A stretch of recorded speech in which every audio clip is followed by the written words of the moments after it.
Assalamualaikum warahmatullahi wabarakatuh. Nama saya Friska Dwi Ratna Amelia dari kelas 12 IPS 2.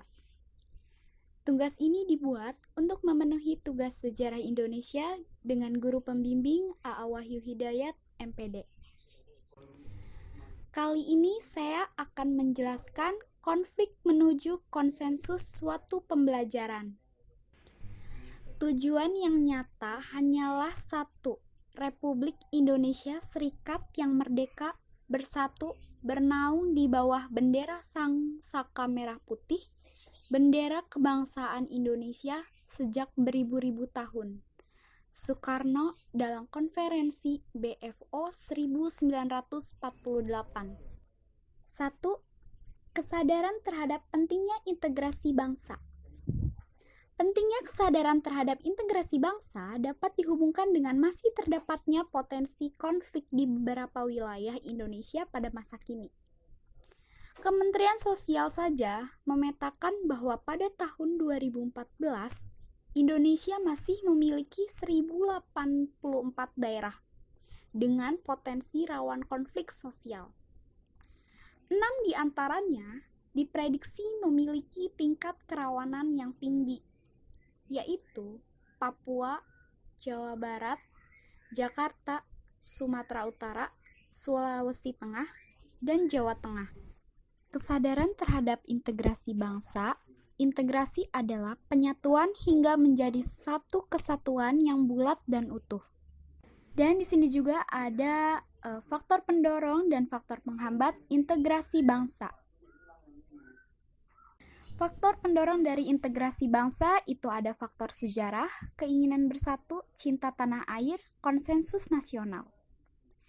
Faktor penghambatnya adalah masyarakat heterogen, wilayah yang luas, ancaman dari laut, ketidakmerataan pembangunan, ketidakadilan, dan etnosentrisme. 2. Teladan para tokoh persatuan. 1. Pahlawan nasional dari Papua. Yang pertama itu ada Frans Kaisepo, adalah salah satu seorang tokoh yang mempopulerkan lagu Indonesia Raya di Papua saat menjelang Indonesia merdeka. Ia juga turut berperan dalam pendirian Partai Indonesia Merdeka atau bisa disebut dengan PIM pada tanggal 10 Mei 1946. Frans Kaisepo mengganti nama Papua dan Netherlands Nieuwe Guinea menjadi Irian dan merancang perlawanan rakyat baik. Pahlawan nasional dari Papua yang kedua itu ada Silas Papare. Silas Papare membentuk Komite Indonesia Merdeka KIM hanya sekitar sebulan setelah Indonesia merdeka. Tujuan dari KIM yang dibentuk pada bulan September 1945 ini adalah untuk menghimpun kekuatan dan mengatur gerak langkah perjuangan dalam membela dan mempertahankan proklamasi 17 Agustus 1945. Silas juga mendirikan Badan Perjuangan Irian di Yogyakarta pada tahun 1949. Pahlawan nasional dari Papua yang ketiga itu ada Martin Inday.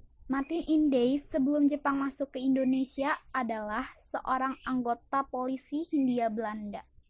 Sejak tahun 1946, Martin Inday menjadi ketua Partai Indonesia Merdeka, PIM. Ia lalu memimpin sebuah aksi protes yang didukung delegasi 12 kepala suku terhadap keinginan Belanda yang ingin memisahkan Papua dari Indonesia. Para raja yang berkorban untuk bangsa.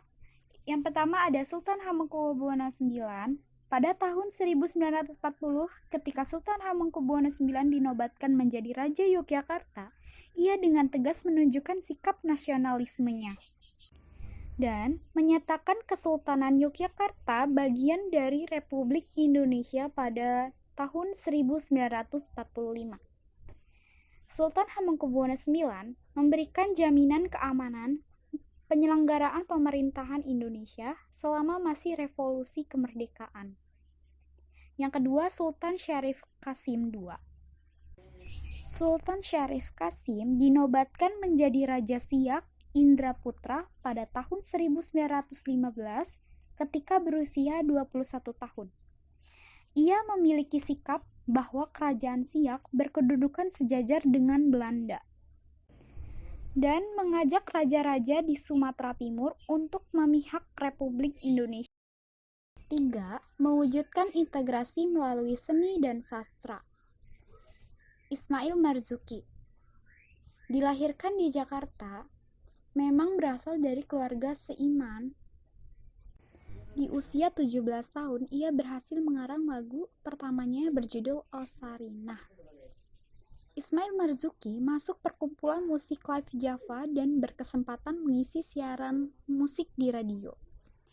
Lagu-lagu Ismail Marzuki yang syarat dengan nilai-nilai perjuangan yang menggugah rasa kecintaan terhadap tanah air dan bangsa, antara lain Rayuan Pulau Kelapa, Halo Halo Bandung, yang diciptakan ketika terjadi peristiwa Bandung Lautan Api.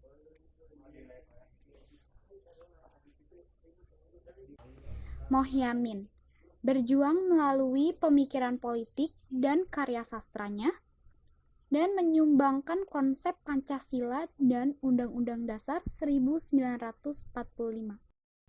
4. Perempuan pejuang. Opu Daeng Risalju adalah seorang tokoh pejuang perempuan yang menjadi pelopor gerakan Partai Serikat Islam yang menentang kolonialisme Belanda waktu itu.